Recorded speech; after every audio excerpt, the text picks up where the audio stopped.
The Galactic Empire has ruled for 3,000 years across 10,000 star systems. Earth joined 200 years ago as a junior partner, providing raw materials, technology, and soldiers. The Empire's capital on Centrum. Prime governs through the High Council of Alien Species. Key characters: Marcus Webb, human diplomat on Centrum. Prime Admiral Kane, Earth's military commander, Governor Thane.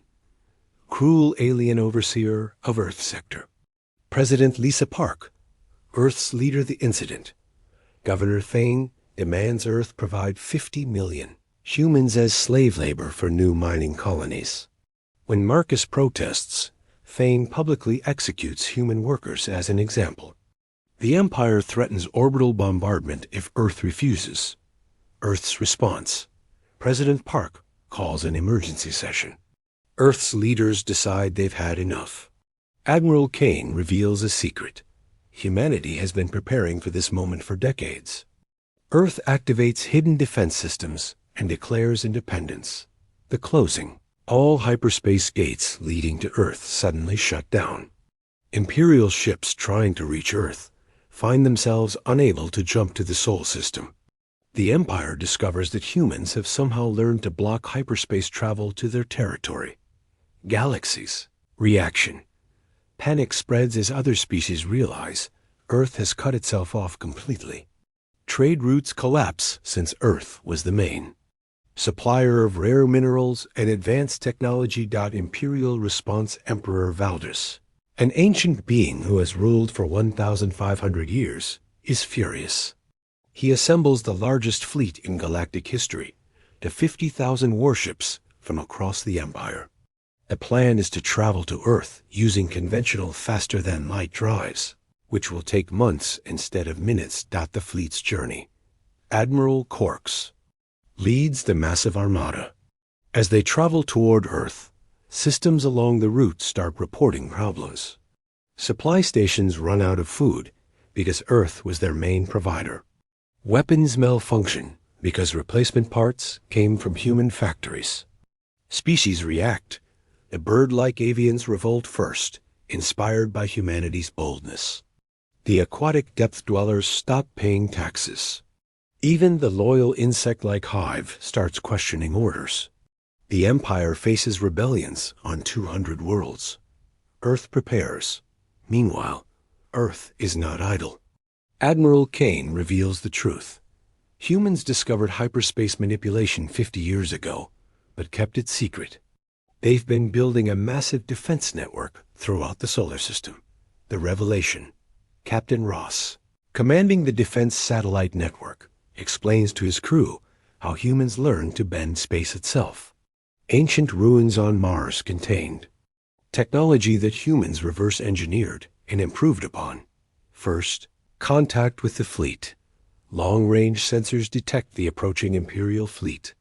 Earth sends a simple message. Turn back. This is your only warning. The Empire arrives. Admiral Corks's fleet reaches the edge of the solar system.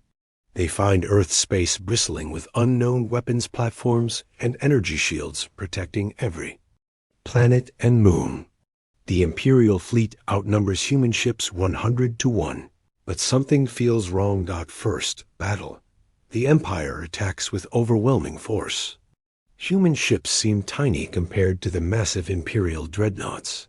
But when the first wave of Imperial ships fires, their weapons pass harmlessly through human vessels. The technology gap. Commander Steele, leading Earth's defense fleet, reveals humanity's secret weapon.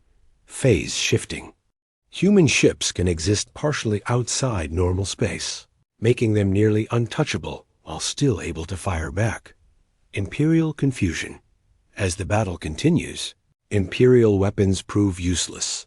Their ships start exploding from weapons they cannot see or understand. Human fighters move like ghosts, appearing and disappearing at will. The counterattack. Earth's true power is revealed when they begin destroying Imperial ships not with weapons, but by manipulating space around them. Ships are crushed by artificial gravity wells or torn apart by controlled black holes. Desperate measures. Admiral Corks tries to ram Earth's defenses with his flagship. The massive ship passes through Earth's shield and crashes into what appears to be the planet's surface, only to emerge on the other side of the solar system.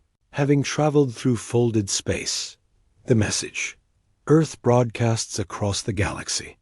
The Empire's reign of fear is over. Any species that wants freedom, Earth stands with you. The spark spreads news of the Empire's defeat at Earth, reaches every corner of the galaxy. Within days, 500 worlds declare independence. The Empire's communication network breaks down as human-built relay stations stop working. The underground network, Dr. Emma Hayes, Earth's chief scientist, reveals that humans have been secretly helping other species for decades. Hidden bases throughout the galaxy activate, providing weapons and technology to rebel groups. The Empire fragments. Emperor Valdris tries to hold his empire together, but his own nobles turn against him. The wealthy core worlds refuse to send reinforcements to troubled sectors. Military commanders start making deals with rebels. Earth's new role. General. Adams leads humanitarian missions to liberated worlds. Humans share their technology freely, helping former slaves build their own defenses. The galaxy sees a new type of power, one that protects rather than conquers. The Alliance forms. Representatives from 1,000 species gather at a neutral space station. They form the Free Worlds Alliance with Earth as the guiding member. The document they sign guarantees rights for all sentient beings. Imperial collapse. The Empire's final fleet mutinies when ordered to destroy a civilian population. Admiral. Corks himself joins the rebellion, bringing 10,000 ships with him. The Empire now controls less than 100 systems. The hunt for the Emperor. Emperor Valdris flees to his secret fortress in the galactic core. But even there, he finds human agents waiting. The revolution has reached every corner of space.